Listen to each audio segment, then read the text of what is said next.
jungle. Gokul शिरगावमध्ये गांजा विक्री करणारा इसम ताब्यात. 2 किलो 800 ग्रॅम वजनाचा गांजा जप्त. स्थानिक गुन्हे अन्वेषण शाखा कोल्हापूर यांची कारवाई. कोल्हापूर जिल्ह्यामध्ये सुरू असलेल्या महानगरपालिका, जिल्हा परिषद व पंचायत समिती पंचवार्षिक निवडणुका शांततेत पार पाडण्याच्या अनुषंगाने कोल्हापूर जिल्ह्याचे पोलीस अधीक्षक श्री योगेश कुमार सो यांनी अवैध अंमली पदार्थांचा साठा, विक्री करणारे तसेच अभिलेखावर असलेल्या गुन्हेगारांचा शोध घेऊन कडक कारवाई करण्याबाबत आदेश दिले.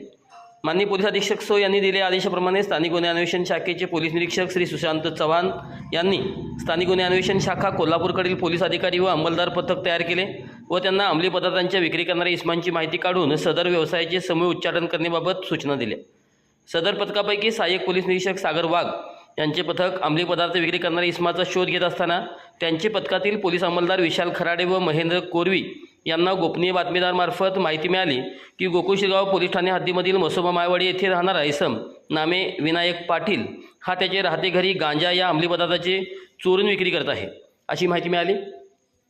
त्या माहितीच्या अनुषंगाने स्थानिक गुन्हे अन्वेषण शाखेकडील पोलीस निरीक्षक श्री सुशांत चव्हाण यांनी छापा कारवाई कामी सूचना दिल्या. त्यानुसार पथकातील सहाय्यक पोलीस निरीक्षक सागर वाघ व अंमलदार यांनी मसोबा मायवाडी येथे जाऊन विनायक पाटील यांचे राहते घराजवळ छापा कारवाई केली. छापा कारवाईमध्ये त्यांची विनायक पाटील यास ताब्यात घेऊन त्यांचे नाव पत्ता विचारला असता त्यांनी त्याचे नाव विनायक मोहन पाटील, वय वर्ष 29, राहणार मसोबा मायवाडी, गोकुळ शिरगाव, तालुका कर्वे, जिल्हा कोल्हापूर असे सांगितले. त्याच्या कब्जातून पथकाने 2 किलो 800 ग्रॅम गांजा जप्त केला.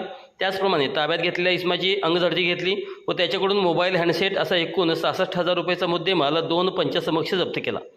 चोरून गांजा विक्री करणारा इसम नामे विनायक मोहन पाटील याच्याकडे अधिक चौकशी केली असता त्यांनी गोकुळ शिरगाव औद्योगिक वसाहतीमध्ये राहणारी व कामास असणारे परप्रांतीय कामगार तसेच स्थानिक कामगारांना चोरून गांजा विक्री करत असल्याचे सांगितले. विनायक मोहन पाटील याच्या विरुद्ध गोकुळ शिरगाव पोलीस ठाण्यात NDPS कायद्याअंतर्गत गुन्हा दाखल केला आहे. सदर आरोपीवर यापूर्वी गोकुळ शिरगाव पोलीस ठाण्यात मोका अंतर्गत कारवाई करण्यात आली आहे. पुढील तपास गोकुळ शिरगाव पोलीस ठाणे करत आहे.